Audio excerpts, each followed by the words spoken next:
Hi guys, வணக்கம் and welcome to my channel. இன்றைக்கி என்ன பார்க்க போகிறீங்க அப்படின்னா ஒரு டே இன் மை லைஃப் அந்த மாதிரி தான்.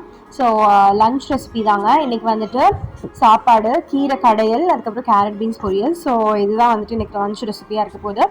ஸோ மறக்காமல் வீடியோ வந்துட்டு ஃபுல்லாக பார்த்துக்கோங்க. காலையில் என்னென்னு பார்த்தீங்கன்னா, ஆஸ்யூஷுவல் நம்ம டீ போட்டு அந்த மாதிரி டீ எல்லாம் குடிச்சதுக்கப்புறம் மார்னிங் பிரேக்ஃபாஸ்ட் வந்துட்டு முடிச்சாச்சு. ஸோ ஆஃப்டர்நூனுக்கு தான் ஏதோ ஒரு 11 o'clock மேலே தான் இது பண்ணியிருந்தேன். ஸோ அப்புறம் பார்த்தீங்கன்னா காய்கறிலாம் கொஞ்சம் வாங்கிட்டு வந்திருந்தாங்க. ஒரு 3 days அளவாக அந்த மாதிரி மட்டும் வாங்கிட்டு வந்திருந்தாங்க. ஸோ அதெல்லாம் எடுத்து அரேஞ்ச் பண்ணி வச்சதுக்கப்புறம் கீரை வந்துட்டு க்ளீன் பண்ணிக்கலாம்னு சொல்லிட்டு ஒரு அரைக்கட்டு கீரை அந்த மாதிரி வந்துட்டு எடுத்து க்ளீன் பண்ணியிருந்தோம். ஏன்னா ஒரு நேரத்துக்கு தான், ஸோ ஈவினிங்கும் சாப்பிட மாட்டோம். அதனால ஒரு அரைக்கட்டு போதும் அப்படின்னு சொல்லிட்டு அரைக்கட்டு மட்டும் எடுத்து எல்லாத்தையும் க்ளீன் பண்ணிகிட்டு இருந்தோம். அப்புறம் பார்த்தீங்க அப்படின்னா ஃப்ரிட்ஜில் எடுத்து வைக்க வேண்டியதெல்லாம் வந்துட்டு நான் எடுத்து வச்சுட்டு இருந்தேன். அப்புறம் சின்ன வெங்காயம்லாம் கொஞ்சம் உரிக்க வேண்டியது இருந்துச்சு. அதுவுமே வந்துட்டு எல்லாத்தையும் எடுத்து வச்சுருந்தேன். இது வந்துட்டு பருப்பு பார்த்தீங்க அப்படின்னா, ஒரு கிளாஸ் சின்ன கிளாஸில் ஒரு கிளாஸ் அளவு வந்துட்டு பருப்பு நான் எடுத்துகிட்டு அதில் சாம்பாருக்கு எப்பவுமே போடுவோம்ல, அந்த மாதிரி துவரம் பருப்பு தான் போட்டுக்கணும். அதுக்கப்புறம் ஒரு 3-4 பல் பூண்டு வந்துட்டு ஆட் பண்ணிக்கோங்க. அப்புறம் ஒரு சின்ன சைஸ் தக்காளி ஆட் பண்ணிக்கோங்க. அப்புறம் பார்த்தீங்க அப்படின்னா கொஞ்சம் மஞ்சத்தூளும் கொஞ்சம் வந்துட்டு விளக்கெண்ணையும் ஆட் பண்ணிவிட்டு இந்த கீரை நல்லா வாஷ் பண்ணிக்கோங்க. ஏன்னா மண்ணெல்லாம் இருக்குங்க. அதனால் நல்லா வாஷ் ஒரு 2-3 டைம் வந்துட்டு நல்லா அலாசிக்கோங்க. அலாசினதுக்கப்புறம் இந்த கீரையை டைரெக்டாக அது கூடயே போட்டுக்கலாம். அப்படி இல்லை அப்படின்னா நீங்கள் தனியாக வந்துட்டு இந்த பருப்பு மட்டும் வேக வச்சுட்டு பருப்பு வெந்து நீங்கள் தாளிப்பீங்க பார்த்தீங்களா, அந்த சமயத்தில் நீங்கள் கீரையை கூட வேக வச்சுக்கலாம். இதில் வேக வச்சா நல்லா கொஞ்சம் மசிஞ்சு நல்லா வரும். ஸோ அதனால் நான் இதுலேயே வந்துட்டு பண்ணிட்டேன். பார்த்தீங்கன்னா அவன் ஃபோன் போட்டு கொடு அப்படின்னு சொல்லிட்டு அது வந்துட்டு இடையில ரெகுலர் பண்ணிகிட்டு இருந்தான். ஸோ அதுவே போட்டு கொடுத்துட்டு விளக்கெண்ணெய் ஊற்றுனீங்க அப்படின்னா கொஞ்சம் குழஞ்சி வரும் பருப்பு. அதுக்காக தான் விளக்கெண்ணெய் ஊற்றுறது. மஞ்சத்தூள் கொஞ்சம் ஆட் பண்ணிக்கோங்க. இதில் உப்போ எதுவுமே வந்துட்டு சேர்க்க வேண்டியதில்லை. சும்மா இது மட்டும் போட்டு நீங்கள் வந்துட்டு ஒரு 4 to 5 விசில்ஸ் இந்த மாதிரி விட்டிங்கன்னா நல்லா மசிஞ்சு வந்துடும்.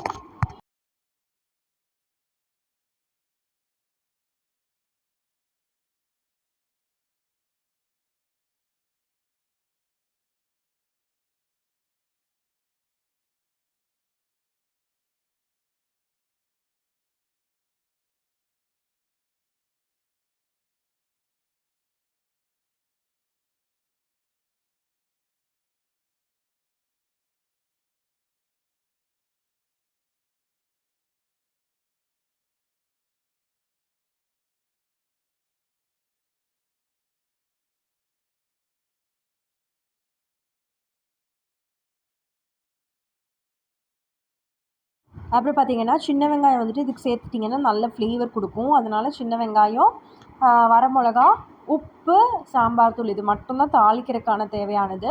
ஸோ இதை வந்துட்டு நான் கொஞ்சம் நிறையாவே ஒரு 20 பல் அந்த மாதிரி வெங்காயம் வந்துட்டு உரிச்சு வச்சுட்டேன். அப்புறம் பார்த்தீங்க அப்படின்னா பொரியலுக்கு வந்துட்டு கேரட் பீன்ஸ் செஞ்சுக்கலாம்னு சொல்லிட்டு அது சிம்பிள் ரெசிபிங்க அது கேரட் பீன்ஸுங்கிறது. ஸோ கேரட்டு பீன்ஸ் எல்லாம் வந்துட்டு நல்லா குட்டி குட்டியாக கட் பண்ணி வச்சுக்கோங்க. வணக்கறதுக்கு என்னென்னு பார்த்தீங்கன்னா கொஞ்சமாக எண்ணெய் ஊற்றி கடுகு போட்டு உளுந்தம்பருப்பு, கடலைப்பருப்பு போட்டு அதுக்கப்புறம் நீங்கள் கட் பண்ணி வச்சுருக்க ஆனியன் போட்டு நல்லா வதக்கிட்டு இதுக்கு பெரிய வெங்காயம் ஒரு அரை வெங்காயம் தான் சேர்த்துருக்கேன். பெரிய வெங்காயம் சின்ன சின்னதாக ஸ்லைஸ் பண்ணி போட்டுக்கோங்க. அப்புறம் பார்த்தீங்க அப்படின்னா கொஞ்சமாக சால்ட் ஆட் பண்ணிவிட்டு இந்த காயை போட்டு நல்லா வதக்கிட்டு கொஞ்சமாக தண்ணி ஊற்றி அதை கொதிக்க வச்சுட்டிங்க அப்படின்னா இது வந்துட்டு ரெடி. ஸோ ஈஸி சிம்பிள் ரெசிபிங்க இது.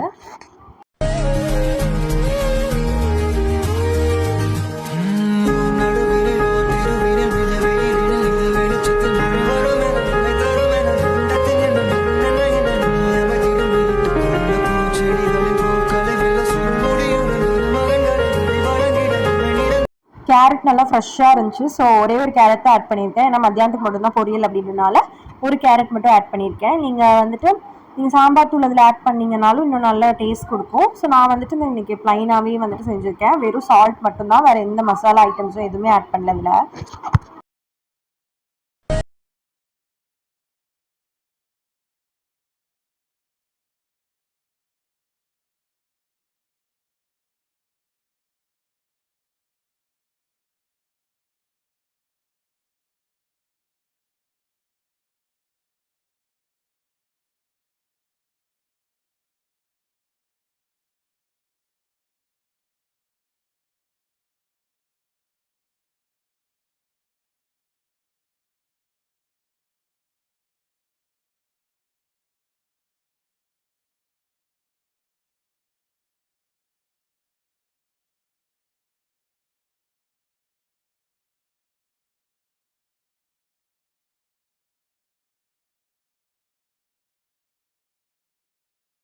இன்னும் டேஸ்ட்டாக வரைக்கும் என்ன பண்ணுறீங்க அப்படின்னா தேங்காய் எண்ணெய் ஊற்றி தாளிக்கலாம். அதுவுமே இன்னும் நல்லா டேஸ்ட் கொடுக்கும். ஆனால் நான் தேங்காய் எண்ணெய் ஊற்றல, கோல்டு வின்னர் இந்த மாதிரி தான் ஊற்றிருக்கேன். ஸோ அதுக்கப்புறம் எண்ணெய் வந்துட்டு காஞ்சதுக்கப்புறம் நீங்கள் சூடானதுக்கப்புறம் கொஞ்சமாக கடுகு, அதே சொன்ன மாதிரி கடலைப்பருப்பு, உளுந்தம் பருப்பு அந்த மாதிரி ஆட் பண்ணிவிட்டு நல்லா அதை பொன்னிறமாக வணங்கணுங்க. வணங்கினதுக்கப்புறம் நீங்கள் கருவேப்பிலை ஆட் பண்ணிக்கலாம், வெங்காயம் ஆட் பண்ணிவிட்டு அது நல்லா வணக்கணும்.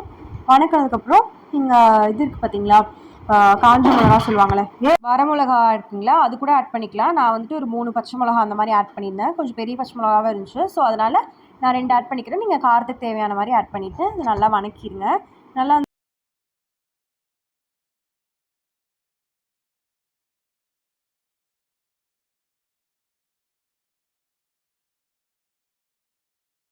வெங்காயம் நல்லா வணங்கினதுக்கப்புறம் இந்த கேரட்டும் பீன்ஸையும் போட்டு நல்லா வணக்கிட்டு உப்பு போட்டு தண்ணி ஊற்றி கொதிக்க வச்சிட்டிங்க அப்படின்னா ரெடி. ஸோ தேங்காய் வந்துட்டு கடைசியாக நம்ம ஆட் பண்ணிக்கலாம்.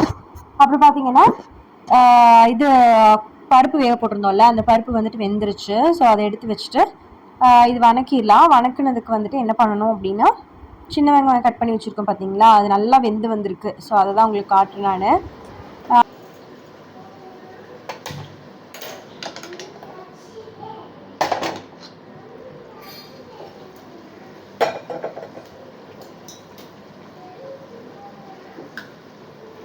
குழம்பு பாத்திரம் வச்சுட்டு அதில் வந்துட்டு எண்ணெய் ஊற்றிக்கோங்க. எண்ணெய் கொஞ்சம் ஊற்றிட்டு அப்புறம் கடுகு, சீரகம் சொல்ல மறந்துட்டேன், சீரகம் வந்துட்டு ஒரு 1/2 டீஸ்பூன் அந்த மாதிரி ஆட் பண்ணிக்கோங்க. பூண்டு வந்துட்டு நீங்கள் தட்டி போடணுன்னாலும் போட்டுக்கலாம். ஏன்னா நான் வந்துட்டு வேக வச்சதுலேயே போட்டேன். ஸோ அதில் நான் போடல. இதில் வந்துட்டு கடுகு மட்டும் நான் ஆட் பண்ணியிருக்கேன். அப்புறம் சீரகம் ஆட் பண்ணிக்கோங்க. அப்புறம் சின்ன வெங்காயம் கட் பண்ணி வச்சுருக்கோம் பார்த்தீங்களா, கொஞ்சம் நீள இல்லாமல் கட் பண்ணிக்கலாம், இல்லை குட்டி குட்டியாக எந்த மாதிரி கட் பண்ணுமோ அந்த மாதிரி கட் பண்ணிக்கோங்க. அப்புறம் வந்துட்டு வரமிளகா ஒரு 4 வரமிளகா ஆட் பண்ணியிருக்கேன். அப்புறம் கொஞ்சமாக பெருங்காயத்தூள் வந்துட்டு ஆட் பண்ணியிருக்கேன். சாம்பார் தூள் வந்துட்டு ஒரு 1/2 டீஸ்பூன் அந்த மாதிரி சாம்பார் தூள் ஆட் பண்ணியிருக்கேன். ஸோ இது அதுக்கப்புறம் பார்த்தீங்க அப்படின்னா அந்த வேக வச்சு இந்த பருப்பு இருக்குது பார்த்தீங்களா, அந்த பருப்பு எடுத்து அதில் ஊற்றி நல்லா கடைஞ்சிட்டிங்க அப்படின்னா ரெடி. ஸோ உப்பு பார்த்துட்டு கரெக்டாக நீங்கள் மல்லித்தலை போட்டு இறக்கிட்டிங்கன்னா சூப்பராக இருக்கும். ஸோ இவ்வளோ தான் லஞ்ச் ரெசிபி. ஸோ நெக்ஸ்ட் வீடியோவில் பார்க்கலாம். பாய். மறக்காமல் சப்ஸ்கிரைப் பண்ணிக்கோங்க.